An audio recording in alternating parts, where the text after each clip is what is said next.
দর্শক, ঠিক এই মুহূর্তে বিশ্ব মানচিত্রের এমন এক জায়গায় বারুদের গন্ধ পাওয়া যাচ্ছে যেখানে একটা ছোট্ট ভুল পুরো পৃথিবীকে তৃতীয় বিশ্বযুদ্ধের দিকে ঠেলে দিতে পারে।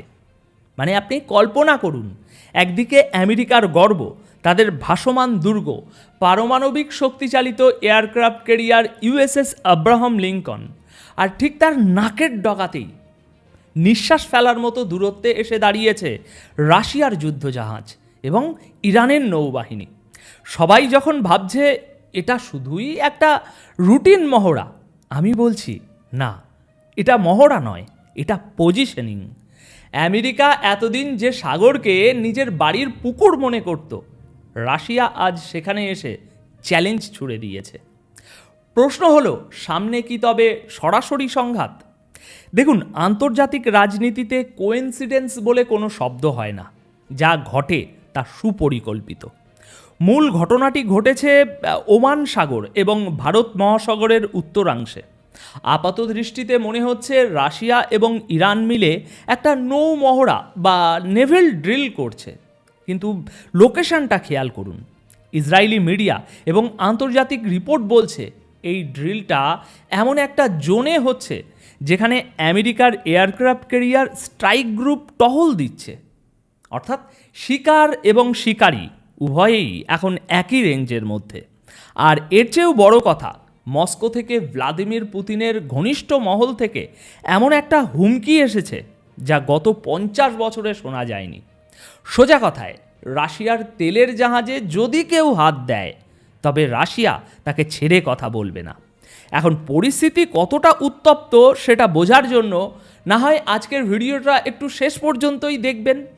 আজকের প্রথম এবং সবথেকে বড় ব্রেকিং, আমেরিকার এয়ারক্রাফট ক্যারিয়ার ইউএসএস আব্রাহাম লিঙ্কনের ঠিক গা ঘেঁষে রাশিয়া এবং ইরানের জয়েন্ট নেভাল ড্রিল শুরু হয়েছে। কেন এই স্পেসিফিক লোকেশন বেছে নেওয়া হলো? আসুন আর দেরি না করে প্রতিটি পয়েন্টের গভীরে প্রবেশ করি। আজ 20শে ফেব্রুয়ারি শুক্রবার বিকেল 4টেয় এই খবর পড়ছি। দর্শক, প্রথমে ম্যাপটা একটু ভিজুয়ালাইজ করার চেষ্টা করুন।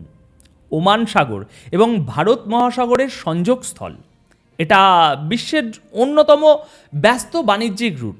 এখানে আমেরিকার উপস্থিতি মানে হলো পুরো মধ্যপ্রাচ্যের তেলের উপর তাদের নজরদারি। এতদিন আমেরিকা এখানে একাই দাদাগিরি করত, কিন্তু 18ই ফেব্রুয়ারি থেকে সিনারিও বদলে গেছে। গতকাল 19শে ফেব্রুয়ারি বৃহস্পতিবার দ্য টাইমস অফ ইসরায়েল এবং ইরানের ফার্স নিউজ এজেন্সি কনফার্ম করেছে যে রাশিয়া এবং ইরান যৌথ মহড়া শুরু করেছে। এখন আপনি বলতেই পারেন, ধুর মশাই, দেশগুলো তো মহড়া করেই থাকে, এতে এত উত্তেজিত হওয়ার কি আছে? আচ্ছা, সিরিয়াসলি বলুন তো, আপনি কি সত্যি বিশ্বাস করেন ইউএসএস আব্রাহাম লিঙ্কনের রেঞ্জের মধ্যে রাশিয়া সেরে খেলাধুলো করতে গেছে? দেখুন, এই ড্রিলের ধরনটা লক্ষ্য করুন। এখানে লাইভ ফায়ার ড্রিল হচ্ছে, অর্থাৎ আসল গোলা বারুদ ব্যবহার করা হচ্ছে। যখন কোনো মহড়ায় লাইভ অ্যামুনেশন ব্যবহার করা হয় তখন তার মানে হলো সেনাবাহিনীকে মানসিকভাবে প্রস্তুত করা হচ্ছে যে শত্রু সামনেই আছে এবং প্রয়োজন হলে ট্রিগার চাপতে হবে। ইরানের মেহের নিউজ এজেন্সি জানাচ্ছে এই ড্রিলের হোস্ট হচ্ছে বন্দর আব্বাস, আর সেখানে রাশিয়ার যুদ্ধজাহাজ শুধু আসেনি, তাদের নেভাল হেলিকপ্টারগুলো ইরানের আকাশসীমায় প্রবেশ করে ল্যান্ড করেছে। 18ই ফেব্রুয়ারি দুপুর 2টোর সময়কার ফুটেজে দেখা গেছে রাশিয়ান মেরিন কমান্ডোরা ইরানের মাটিতে পা রাখছে এবং ইরানি অফিসাররা হাসি মুখে তাদের স্বাগত জানাচ্ছে। রুশ কমান্ডার আলেক্সি সার্গেভ অবশ্য খুব কূটনৈতিক ভাষায় বলেছেন এটা বন্ধুত্বের মহড়া, সমুদ্রের নিরাপত্তা এবং সন্ত্রাসবাদ দমনের জন্য।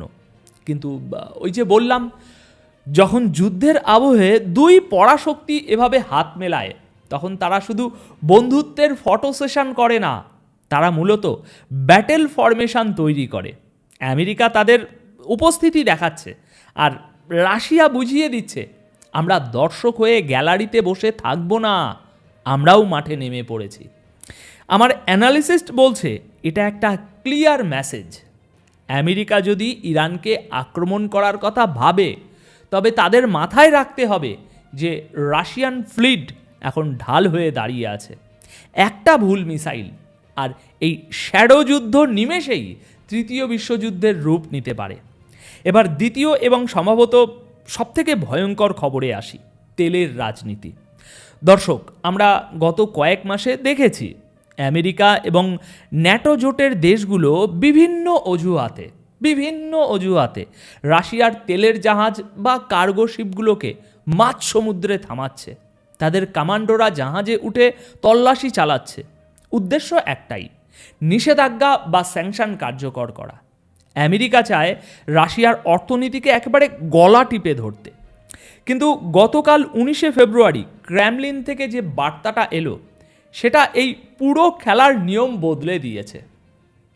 ভ্লাদিমির পুতিনের অত্যন্ত ঘনিষ্ঠ এবং রাশিয়ার সিকিউরিটি কাউন্সিলের সচিব নিকোলাই পাত্রুশেভ একটি বিবৃতি দিয়েছেন।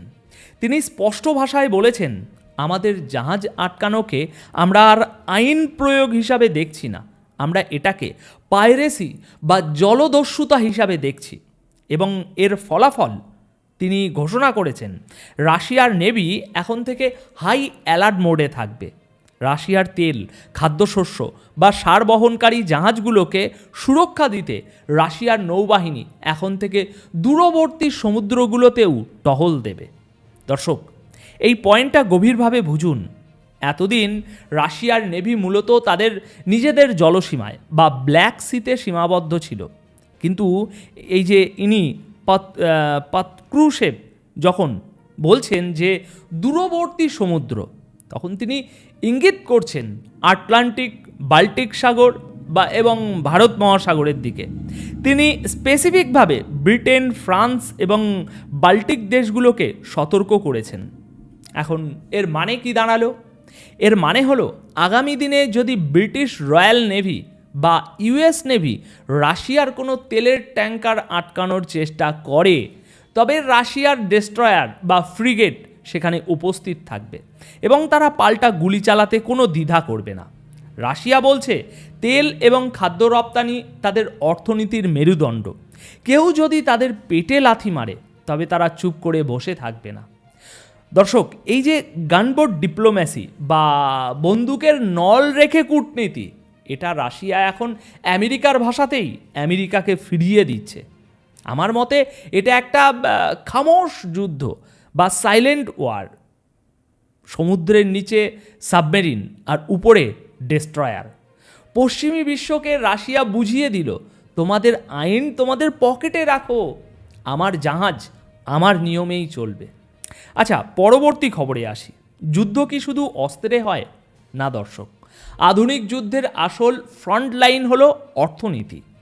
যখন আমেরিকা ভাবছে নিষেধাজ্ঞা দিয়ে ইরান বা রাশিয়াকে ভিখারি বানিয়ে দেবে, ঠিক তখনই গতকাল 19শে ফেব্রুয়ারি খবর এলো, রাশিয়া এবং ইরান যৌথভাবে 7টি নতুন অয়েল ফিল্ড বা তেলের খনি ডেভেলপ করার চুক্তি করেছে। ভাবুন একবার, আমেরিকা বলছে তোমরা তেল বেচতে পারবে না, আর এরা বলছে আমরা শুধু বেচবই না, আমরা নতুন করে তেল তুলব এবং সেটা দুজন মিলে করব। দেখুন, এখানে দুটো বিষয়ে কাজ করছে। এক, টেকনোলজি ট্রান্সফার। রাশিয়ার কাছে তেল উত্তোলনের উন্নত প্রযুক্তি আছে, যা ইরানের দরকার। 2, অল্টারনেটিভ মার্কেট। এরা দুজন মিলে এমন এক সাপ্লাই চেন তৈরি করছে যা পশ্চিমা ব্যাংকিং সিস্টেম বা সুইফটের ধার ধারে না।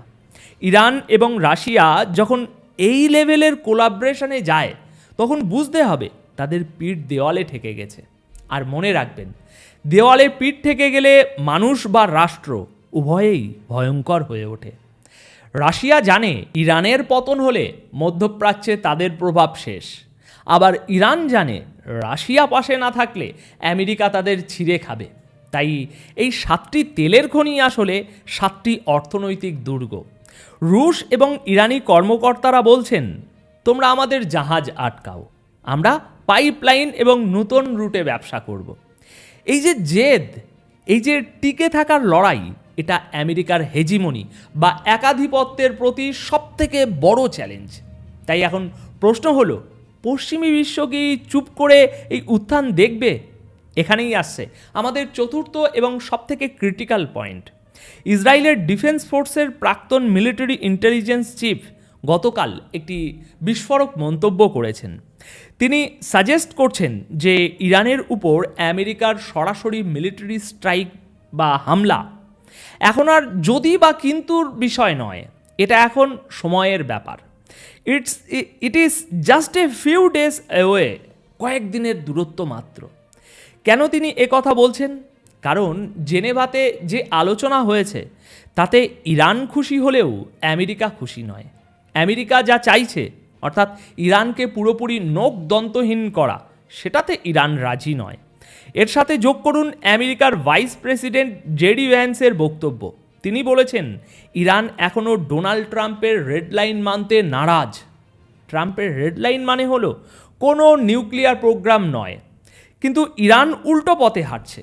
ইরানের মেহের নিউজ এজেন্সির হেডলাইন দেখুন, military power and smart dialogues Tehran's new strategy, মানে বাংলায় সামরিক শক্তি এবং স্মার্ট আলোচনা তেহরানের নতুন কৌশল।